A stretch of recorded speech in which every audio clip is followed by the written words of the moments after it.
Hello everyone, welcome to advanced astrology by MV.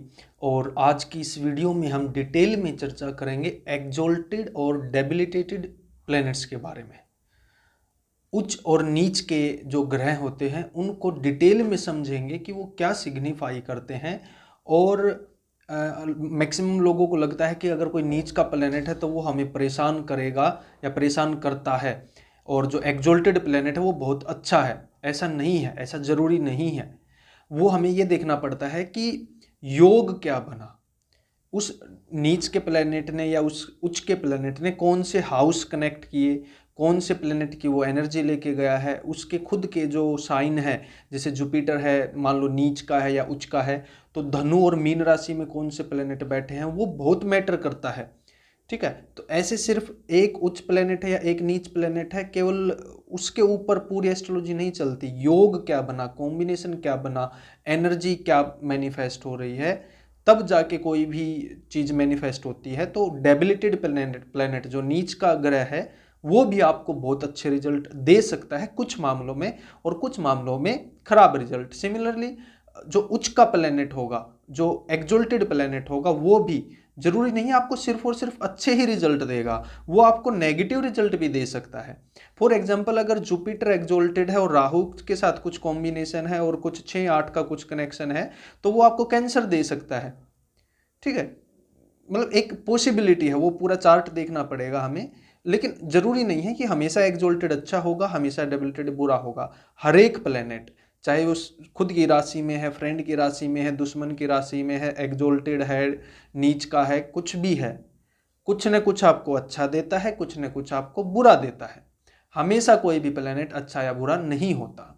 ठीक है, उसके बाद हम आज इसमें समझेंगे कि अगर आपका कोई प्लेनेट उच्च का है तो उसको कैसे बैलेंस करें। अगर आपको कुछ नेगेटिव रिजल्ट मिल रहे हैं या फिर कुछ कोई प्लेनेट अगर नीच का है तो उसको कैसे बैलेंस करें, एक लॉजिकल अप्रोच यहाँ पे हम आज देखने वाले हैं। ठीक है, तो पेयर में चलते हैं। आपको पता होगा जो भी प्लेनेट उच्च और नीच के हैं वो पेयर में चलते हैं। पेयर में कैसे, जैसे आपको पता होगा जो सूर्य है वो मेष राशि में तो उच्च का होता है, और उसके सामने वाली राशि में लिब्रा राशि में वो नीच का होता है। ठीक है, और लिब्रा तुला राशि में उच्च का कौन सा प्लेनेट होता है, सैटर्न, शनि, वो उच्च का हो जाएगा। ठीक है, और मेष राशि में जो शनि है वो नीच का हो जाएगा। ठीक है, यानी अपने से 7वीं राशि में एक प्लेनेट अगर उच्च का है तो दूसरा, मतलब अगर मेष में सन उच्च का है तो तुला में सन नीच का हो जाएगा, और तुला में शनि उच्च का है तो मेष में शनि नीच का हो जाएगा। सिमिलरली मार्स और जुपिटर का ग्रुप है, जैसे मार्स जो है वो कर्क राशि में नीच का होता है, जुपिटर मकर राशि में नीच का होता है। अगर हम इसको पलट दें, मार्स मकर में उच्च का हो जाएगा, जुपिटर मकर में उच्च का हो जाएगा। ठीक है, तो इस तरीके से ये चीजें चलती हैं। और एक और बेहद शानदार प्लेनेट का पेयर है बुध और शुक्र। जैसे आपको पता होगा जो मरकरी है वो कन्या राशि में उच्च का होता है और मीन राशि में नीच का होता है, और शुक्र उल्टा हो जाता है। शुक्र जो 12th हाउस में यानी जो मीन राशि है उसमें उच्च का हो जाएगा और कन्या राशि में नीच का हो जाएगा। तो इनको बैलेंस कैसे करें हम, बैलेंस करने का मतलब क्या है कि इनकी सिग्निफिकेंस को एक बार आप समझिए। देखिए क्या हो रहा है, जहां पर सूर्य उच्च का हो रहा है, यहां पे जैसे सन है वो उच्च का है और सैटर्न वहां पे नीच का हो जाएगा। तो सन उच्च का होने का मतलब क्या है कि ऐसा इंसान एक्टिव बहुत होगा, क्रिएटिव बहुत होगा, अपनी चीजों को टाइम पे करने वाला होगा। ठीक है, डिसिप्लिन्ड होगा, एक्सरसाइज करेगा, अपनी फिजिकल बॉडी पे ध्यान देगा। ठीक है, उसको हेल्थ की वैल्यू पता होगी कि मैं कौन सा काम करूंगा तो मेरी हेल्थ को किस तरीके से इफेक्ट करेगा। अगर मैं एक्सरसाइज, योगा, जिम वगैरह नहीं करूंगा तो मेरी हेल्थ में प्रॉब्लम आएगी। अब देखिए, यानी जिस इंसान के अंदर सूर्य का कैरेक्टर जितना ज्यादा होगा, सूर्य के कैरेक्टर को हम जितना ज्यादा लेके आएंगे, शनि का कैरेक्टर उतना डाउन हो जाएगा। और शनि किस चीज को दिखाता है, रोग, ऋण, पीड़ा, इन सब को दिखाता है। रोग और पीड़ा, अगर हम 6, 8, 12 का भी ये कारक होता है शनि, आपको पता होगा 6, 8, 12 का कारक होता है। तो यहाँ पे हम सूर्य को जितना बढ़ाएंगे शनि उतना ही कमजोर पड़ जाएगा। सूर्य को हम जितना मजबूत करेंगे शनि उतना ही कमजोर पड़ जाएगा। ठीक है ना। तो अगर आपका सूर्य या फिर अगर आपका मेष राशि का शनि है, अगर आपका शनि कमजोर है ना, तो अपने सूर्य को मजबूत कीजिए। मतलब अगर आपका शनि नीच का है तो आप डिसिप्लिन्ड हो जाइए। ठीक है, आप एक्सरसाइज कीजिए, आप अपने खुद के ऊपर ध्यान दीजिए, आप कोई भी क्रिएटिव काम कीजिए, चाहे आपको उसका कोई भी पैसा नहीं मिल रहा, आधा घंटा 20 मिनट आप खुद के लिए निकालिए, ड्राइंग कीजिए, क्योंकि सन क्रिएशन है। ठीक है, उससे भी बैलेंस होंगी चीजें। ऐसा नहीं कि सिर्फ जिम जाने से ही सूर्य बैलेंस होगा या सूर्य की एनर्जी बढ़ेगी। ठीक है, तो कोई भी क्रिएटिव काम कीजिए, टाइम पर उठिए, टाइम पर सोइए। तो अगर आप सन, जो भी सन रिप्रेजेंट करता है डिसिप्लिन को जो दर्शाता है, अपने फादर से अच्छे संबंध रखिए। अगर आपका शनि नीच का है तो आप अपने फादर से संबंध अच्छे रखिए, वो हेल्प करेगा आपको एक लॉन्ग टाइम में। ठीक है, सिमिलरली अगर आपका सूर्य नीच का है, ठीक है, यहां पे सैटर्न उच्च का होता है। देखिए जब आप शनि से रिलेटेड चीजों को बढ़ा दोगे तो सूर्य से रिलेटेड चीजें घट जाएंगी। मतलब शनि किस चीज को रिप्रेजेंट करता है, तुला राशि किस चीज को रिप्रेजेंट करती है, तुला राशि पार्टी को रिप्रेजेंट करती है, शाम का समय होता है उसको रिप्रेजेंट करती है, जो सेक्सुअल यूनिटी है उसको रिप्रेजेंट करता है 7th हाउस या तुला राशि। वहां पे जो शनि है वो उच्च का हो जाता है। शनि जितने भी नेगेटिव काम है उनको दर्शाता है।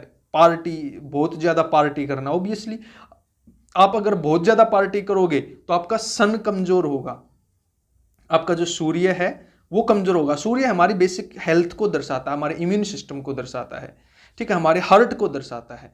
तो अगर हम बहुत ज़्यादा पार्टी करेंगे, बहुत ज़्यादा मांस मदिरा के सेवन करेंगे और बहुत ज़्यादा सेक्सुअल यूनियंस में अगर हम इन्वॉल्व होंगे तो वो फिर हमें सूनर और लेटर हमारी हेल्थ पे उसका इफेक्ट आएगा। हम डिसिप्लिन नहीं रहेंगे, हम बहुत ज़्यादा सोएंगे। ठीक है, अगर आपका सूर्य नीच का है तो हो सकता है इंसान बहुत ज़्यादा सोने वाला हो। क्यों? क्योंकि उसका तो शनि का उसमें अमाउंट बढ़ जाएगा। ठीक है, शनि आलस को रिप्रेजेंट करता है। ठीक है, तो अगर आपका सूर्य कमजोर है तो शनि से रिलेटेड चीजों को ठीक करिए। पार्टी कीजिए, नॉर्मल पार्टी कीजिए, ज्यादा लेट नाइट पार्टी मत कीजिए। ठीक है, टाइम पर उठिए, टाइम पर सोइए। ठीक है, खान पान का ध्यान रखिए। इस तरीके की चीजें करोगे तो आपका जो सूर्य है वो बैलेंस हो जाएगा। आगे अब देख लेते हैं बुध और शुक्र। तो आपको पता होगा कि जो बुध है वो कन्या राशि में उच्च का होता है, और जहां पे बुध उच्च का होता है वहां पे शुक्र नीच का हो जाता है। ठीक है, और ये बड़ा ही सिंपल लॉजिक है। यहाँ पे देखिए, बुध क्या होता है, हमारी लॉजिकल थिंकिंग होती है। ठीक है, बुध जिसका एक्सॉल्टेड होगा बहुत ज्यादा सोचने वाला, बहुत ज्यादा विचारों में रहने वाला होगा। और देखिए, बुध हमारी बुद्धि को, हमारे माइंड को रिप्रेजेंट करता है, और शुक्र किस चीज को रिप्रेजेंट करता है, शुक्र हमारे प्यार मोहब्बत को, रिलेशंस को, हमारे मैरिड लाइफ को, इन सब को दर्शाता है शुक्र। हमारे पैसे को दर्शाता है, हमारे इनकम को दर्शाता है शुक्र। तो यहाँ पे सिंपल सा लॉजिक है कि अगर आप अपने रिलेशंस में, आप अपने जो लव रिलेशनशिप है उसमें, मैरिड लाइफ में, पैसे को खर्चने में अगर आप बहुत ज्यादा बुद्धि लगाओगे तो शुक्र से रिलेटेड चीजें कम हो जाएंगी। अगर आप किसी इंसान के साथ रिलेशनशिप में हो, या शादी हो रखी है आपके किसी इंसान के साथ, या शुक्र से रिलेटेड जो भी चीजें हैं, या फिर आप मान लो बिजनेस कर रहे हो, तो अगर वहां पे आप बहुत ज्यादा बुद्धि लगाओगे तो वहां पे कुछ ना कुछ आपको वो ट्रबल करेगा।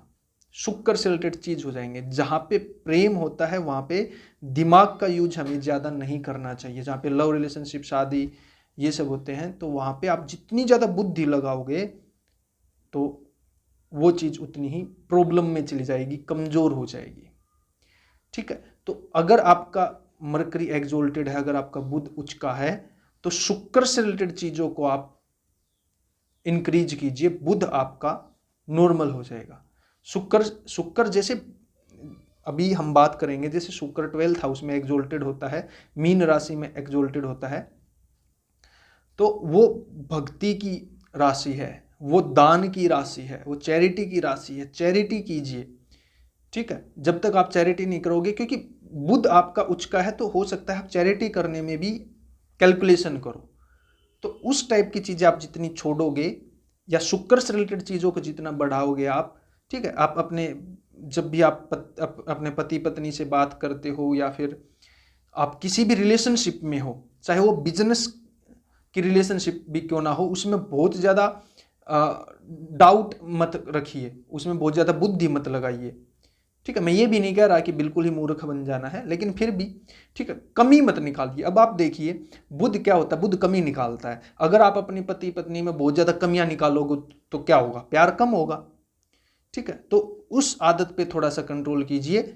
कमियां निकालना बंद कीजिए, तो आपका यानी शुक्र से रिलेटेड चीज़ों को बढ़ाइए, प्यार बढ़ाइए, बिना किसी फायदे के चीज़ों को करना सीखिए, तो आपका जो बुध है वो कंट्रोल में आएगा, आपका थॉट प्रोसेस स्टेबल होगा, आप खुश रहोगे, ठीक है। सिमिलरली जब हमारा शुक्र उच्च का होता है, तो वहाँ पे हमारा बुध नीच का हो जाता है। तो देखिए यहाँ पे भी हमें बड़ी ज़बरदस्त चीज़ सीखने को मिलती है कि हमें मुक्ति कब मिलेगी, क्योंकि 12th हाउस हमारी मुक्ति का है, स्पिरिचुअल का है, स्पिरिचुअलिटी का है, लिबरेशन का है, इन सब चीज़ों का है। तो जब हम शुक्र को बहुत ज़्यादा बढ़ा देंगे और बुध को बहुत ज़्यादा कम कर देंगे, तब हमें मुक्ति मिलेगी। यानी शुक्र प्रेम, करुणा, दूसरों का फायदा, दान, चैरिटी, ये सब जब हम करेंगे और बुध को, हमारी जो थिंकिंग है उसको कंट्रोल करेंगे, तो हम एक मुक्ति के दरवाजे पर पहुंचने में कामयाब हो सकते हैं, ठीक है। ऑब्वियसली, और जो इंसान बहुत कम बुद्धि लगाता है वो बहुत ज्यादा प्यार करता है। जो अपना नफा नुकसान नहीं देखता, जैसे एक आप अपनी माँ को देखिए, क्या वो कुछ नफा नुकसान देख के आपसे प्यार करती है? नफा नुकसान नहीं देखती, इसीलिए प्यार बहुत ज्यादा है, शुक्र से रिलेटेड चीजें बहुत ज्यादा है वहां पे, क्योंकि वो बुद्धि से नहीं दिल से काम लेती है, ठीक है। तो उच्च नीच का ये मतलब होता है, इनको हम बैलेंस इस तरीके से करते हैं। एक प्लेनेट नीच का है तो उससे दूसरी जो प्लेनेट है उससे रिलेटेड चीजों को आप बढ़ाइए, तो आपका कुछ ना कुछ बेनिफिट होगा। सिमिलरली लास्ट हम बात कर लेते हैं मार्स एंड जुपिटर के। आपको पता होगा कि जो मार्स मंगल है कर्क राशि में नीच का होता है, ठीक है। अब क्यों होता है? क्योंकि 4th हाउस हमारे घर का है, हमारे रहने का निवास स्थान है। तो अगर हम अपने घर पे बहुत ज्यादा अग्रेशन में रहेंगे, क्योंकि मार्स अग्रेशन को, लड़ाई झगड़ा, इन सब को दर्शाता है, ठीक है, लाउड स्पीकिंग को दर्शाता है। अगर हम घर पे बहुत ज्यादा तेज बोलेंगे, मार्सियन एनर्जी अगर हम दिखाएंगे, लड़ाई झगड़ा करेंगे, तो क्या होगा? ऑब्वियसली घर में जो शांति है वो भंग हो जाएगी, हम घर पे खुश नहीं रह पाएंगे। इसीलिए मंगल कर्क राशि में नीच का होता है, ठीक है। और जुपिटर कर्क राशि में उच्च का होता है, क्योंकि जुपिटर होप है, ठीक है, जुपिटर परोपकार है, जुपिटर उम्मीद है, जुपिटर ज्ञान है, जुपिटर शांति है। इसीलिए जुपिटर कर्क राशि में उच्च का होता है, ठीक है। और ये 10th हाउस कैप्रिकॉर्न साइन क्या है? ये बैटलफील्ड है। बैटलफील्ड में जो मंगल है वो उच्च का होता है, ठीक है। और जुपिटर नीच का हो जाता है, क्योंकि जुपिटर गुरु है। गुरु बैटलफील्ड में जाके कंफ्यूज हो जाता है कि मैं किसका साथ दूं, क्योंकि दोनों ही उसके स्टूडेंट रहे हैं, ठीक है। इसीलिए वो कमजोर पड़ जाता है कि मैं किसका साथ दूं युद्ध में, ठीक। दूसरा 10th हाउस हमारे कर्म कारक, हमारे कर्मों का भी होता है, और जुपिटर जीव कारक होता है। तो जीव कर्मों के सामने कमजोर पड़ जाता है, कर्मों को बदल नहीं सकता, उसका भोग उसको भोगना ही पड़ता है। तो वो चीज भी यहाँ पे रिप्रेजेंट की जाती है। तो अगर आपका जो, मान लीजिए अगर आपका जो मंगल है वो नीच का है, ठीक है, तो आप जुपिटर को मजबूत बनाइए, जुपिटर को बढ़ाइए। आप हो सकता है बहुत जल्दी परेशान हो जाते हो, बहुत ज्यादा जल्दी लड़ाई झगड़ा करने लग जाते हो, तो उस चीज पे आप कंट्रोल कीजिए, ठीक है। अब देखिए फोर्थ हाउस हमारे पब्लिक डोमेन का भी होता है, तो पब्लिक ज्यादा कनेक्ट किससे करेगी? जो भाषणों में बहुत ज्यादा मार्शियन क्वालिटी दिखाएगा, जो लड़ाई झगड़े की बात करेगा उससे कनेक्ट करेगी, या जो होप देगा, उनको शांति देगा, उससे कनेक्ट करेगी? तो इसीलिए फोर्थ हाउस में जुपिटर उच्च का होता है और मंगल नीच का होता है। तो अगर आपका मंगल नीच का है तो आप अपने अंदर की जो अग्रेशन है उसको कंट्रोल कीजिए, अपनी शांति, योगा कीजिए, जुपिटर से रिलेटेड चीजों को बढ़ाइए, अपनी ब्रीथिंग कंट्रोल कीजिए, योग को बढ़ाइए, आसन, योग आसन कीजिए, व्यायाम कीजिए, इन चीजों को बढ़ाइए। ठीक है, गुरु के पास जाइए, ठीक है, गुरुओं के प्रवचन सुनिए, तो आपका जो मंगल नीच का है वो कंट्रोल में आएगा और थोड़े से अच्छे रिजल्ट देगा। ठीक है, तो मैं उम्मीद करता हूं कि आपको जो ये चीजें हैं समझ आई होंगी कि उच्च का प्लेनेट और नीच का प्लेनेट किस तरीके से हम कंट्रोल कर सकते हैं।